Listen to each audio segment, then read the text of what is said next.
Top 9 बातम्यांचा आढावा घ्यायचे. सुरुवातीला विधान परिषद निवडणुकीसंदर्भातल्या टॉप 9 बातम्या पाहूयात. विधान परिषदेच्या 17 जागांसाठी मवियामध्ये हालचालींना वेग. 27 मे रोजी महाविकास आघाडीची महत्त्वाची बैठक. ठाकरेंची सेना, काँग्रेससह पवारांच्या एनसीपीचे नेते उपस्थित राहणार. निवडणूक लढवण्यासंदर्भात महाविकास आघाडी निर्णय घेणार. विधान परिषद निवडणुकीत 7 जागांची मागणी केली. मंत्री गुलाबराव पाटील यांची माहिती. हा विषय वरिष्ठ पातळीवर आहे. महायुती मोठी आहे. विधान परिषद निवडणुकीत जळगावची जागा शिवसेनेला मिळावी. मंत्री गुलाबराव पाटील यांची मागणी. मुलगा प्रतापराव पाटील यांना उमेदवारी मिळावी अशी ही मागणी. जळगावची जागा भाजपनं लढवावी अशी आमदार खासदारांची बैठकीत गिरीश महाजन यांच्याकडे मागणी. तर महायुती म्हणून निवडणूक लढणार. महाजनांची प्रतिक्रिया. प्रत्येक जिल्ह्यात जागेची मागणी होते. मेरिटवर जागा वाटप होईल. उद्या किंवा परवापर्यंत जागांचा तिढा सुटलेला असेल. महाजन यांची माहिती. जळगाव विधान परिषदेच्या जागेसाठी शिंदे सेनेसह भाजप आग्रही. जळगाव विधान परिषदेची जागा शिवसेनेला मिळावी यावर ठाम. किशोर पाटील यांची प्रतिक्रिया. जागेचा तिढा सुटत नसेल तर मैत्रीपूर्ण लढत होऊ द्या. किशोर पाटलांचं वक्तव्य. विधान परिषदेच्या पुण्याच्या रिक्त जागेवर राष्ट्रवादी काँग्रेसचा दावा. आमचं संख्याबळ 371. आकडेवारीमध्ये भाजपचा चुका झाल्या आहेत. भाजपकडे संख्याबळ असल्याचा भाजप नेते बीडकर यांचा दावा राष्ट्रवादीनं फेटाळला. मंगळवारी अंतिम निर्णयाची शक्यता. विधान परिषदेसाठी जालन्यातून भास्कर दानवे यांचं नाव चर्चेत. भास्कर दानवे हे रावसाहेब दानवे यांचे बंधू आणि भाजपचे महानगर अध्यक्ष. उमेदवारीसाठी पक्षश्रेष्ठींकडे फिल्डिंग लावल्याची चर्चा. पुणे विधान परिषदेच्या जागेवरून महायुतीमध्ये रस्सीखेच. जागा आपल्याकडे राखण्यासाठी राष्ट्रवादी आणि भाजपमध्ये संघर्ष.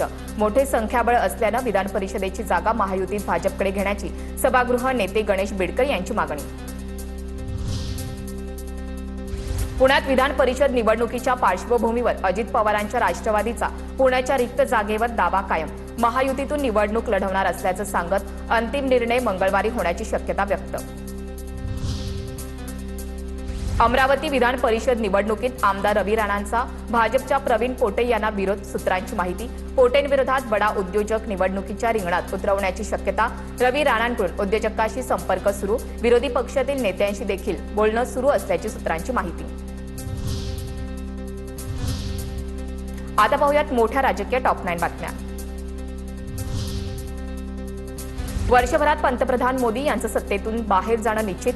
जागतिक आर्थिक परिस्थितीमुळे मोदींविरोधात वाढता असंतोष हे यामागे मुख्य कारण असेल. राहुल गांधींची भविष्यवाणी. मुंगेरी लाल के हसीन सपने अशा शब्दात फडणवीसांचा राहुल गांधींवर निशाणा. वर्षभरात पंतप्रधान मोदी सत्तेतून बाहेर जाण्याचा राहुल गांधी यांनी दावा केल्यानंतर फडणवीसांचा पलटवार. उपमुख्यमंत्री शिंदेंचे आमदार शिंदेंसोबतच महायुती भक्कम. रोहित पवारांच्या दाव्यावरून प्रवीण दरेकर यांची प्रतिक्रिया. दरम्यान शिवसेना आमदार भाजपच्या संपर्कात असल्याचा दावा रोहित पवार यांनी केला होता. प्रशांत आंबी धमकी प्रकरणात आमदार संजय गायकवाडांची चौकशी होणार. राजारामपुरी पोलीस लवकरच नोटीस पाठवणार. गायकवाडांच्या समर्थकांकडून प्रशांत आंबी यांना धमक्यांचे फोन सुरूच. संजय गायकवाड यांची चौकशी काय करणार? त्यांना अटक करावी. प्रकाशक प्रशांत आंबी यांची प्रतिक्रिया.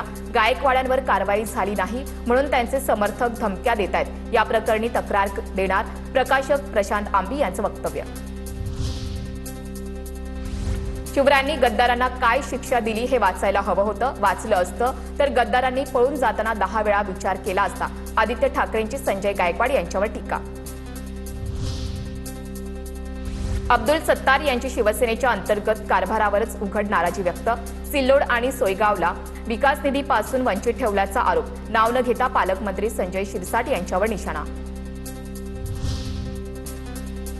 ठाण्यामध्ये युती होवो किंवा न होवो, शिवसैनिक भगवा फडकवण्यासाठी तयार.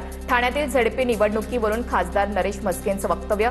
मोर्चे बांधणीसाठीच शिवसेनेचा शिवसंवाद मेळावा पार पडल्याचंही वक्तव्य. आदित्य ठाकरेंच्या उपस्थितीत नाशिकमधील नगरसेवकांची बैठक पार पडली. सर्वांनी प्रत्येक प्रभागामध्ये स्वतःच्या जबाबदाऱ्या पार पाडा. पक्षातील सर्व सिनियर नेत्यांच्या नेतृत्वात पक्षाच्या संघटनात्मक बांधणीवर लक्ष द्या असा कानमंत्र आदित्य ठाकरेंनी यावेळी दिला. आता पाहूयात राजकीय टॉप 9 बातम्या.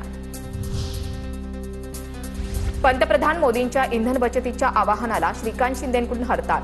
शहापूरमधील कार्यक्रमात श्रीकांत शिंदेंसोबत गाड्यांचा मोठा ताफा. पेट्रोल डिझेलचा मुबलक साठा उपलब्ध. मंत्री गिरीश महाजन यांची माहिती. इंधनाचा काळाबाजार करण्यासाठी 80% लोक रांगेत उभे. कॅनमध्ये पेट्रोल डिझेल बंद केलं तर पंपावरील गर्दी कमी होईल. मंत्री गिरीश महाजन यांची प्रतिक्रिया. मुंबई नाशिक प्रवासादरम्यान अनेक पेट्रोल पंप बंद दिसले. सरकार म्हणतंय पुरेसा इंधन साठा, पण मग तो इंधन साठा आहे कुठे? आदित्य ठाकरे यांचा सवाल. भारतीय जनता पार्टीचे वाचाळवीर महाजनांसारखे जर सामान्य माणसांविषयी अशा प्रकारचं वक्तव्य करत असतील तर दुर्दैवी. सगळी बुद्धी या भारतीय जनता पार्टीच्या लोकांना दिली. महाजनांनी केलेल्या विधानावर अंबादास दानवे यांची टीका. वाशिम नगरपालिकेत ठाकरेंच्या शिवसेनेला भाजपचा जोरदार धक्का.